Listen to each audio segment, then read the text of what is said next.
ஒரு வருஷத்துல 1 லேக் நீங்க சேவ் பண்றதே தெரியாம சேவ் பண்ணலாம். கேட்கவே நல்லா இருக்குல்ல? இதுக்கு முன்னாடி 52 வீக்ஸ் சேவிங்ஸ் சேலஞ்ச் வந்து போட்டிருந்தேன். டுவர்ட்ஸ் த எண்ட் அது கொஞ்சம் கஷ்டமா இருக்கு அப்படின்னு நிறைய பேர் சொல்லியிருந்தாங்க. ஸோ நீங்க இதை ட்ரை பண்ணி பாருங்க. இது வந்து ஒரு 100 days savings challenge.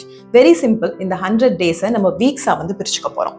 So Monday நீங்க 150, Tuesday 150, Wednesday 250, Thursday 350, Friday 400, Saturday 500, Sunday 600. இப்படிதான் வந்து சேவ் பண்ண போறீங்க.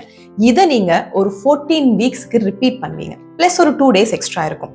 இதை நீங்க சேவ் பண்ணி முடிச்சிட்டீங்கன்னா உங்களோட கையில 34,000 வந்து இருக்கும். இந்த ஒரு 100 டேஸ் சேவிங்ஸ் சேலஞ்சை நீங்க 3 டைம்ஸ் ஒரு வருஷம் ரிப்பீட் பண்ணலாம். 365 டேஸ் இருக்கு.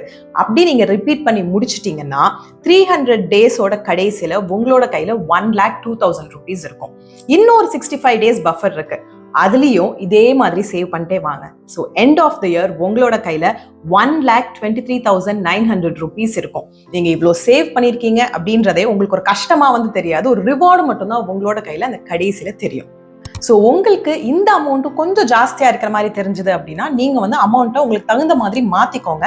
நான் வந்து பிடிஎஃப் அட்டாச் பண்ணியிருக்கேன். ஒன்னுல வந்து நான் இப்ப சொன்ன அதே அமௌண்ட் போட்டு அட்டாச் பண்ணியிருக்கேன். இன்னொன்னு பிளாங்காவும் அட்டாச் பண்ணியிருக்கேன். டேஸ் மட்டும் போட்டுட்டு இதை நீங்க பிரிண்ட் அவுட் எடுத்துட்டு உங்களோட வீட்டுல ஃப்ரிட்ஜ்லயோ வால்லயோ ஒட்டி வச்சுட்டு ஒரு தடவை நீங்க அந்த அமௌண்ட்டை சேவ் பண்றப்பையும் டிக் மார்க் பண்ணிட்டே வாங்க. உங்களுக்கு சேவிங் ஃபன்னா மட்டும் இல்ல, கடைசியில ஒரு பெரிய ரிவார்டும் வந்து கொடுக்கும்.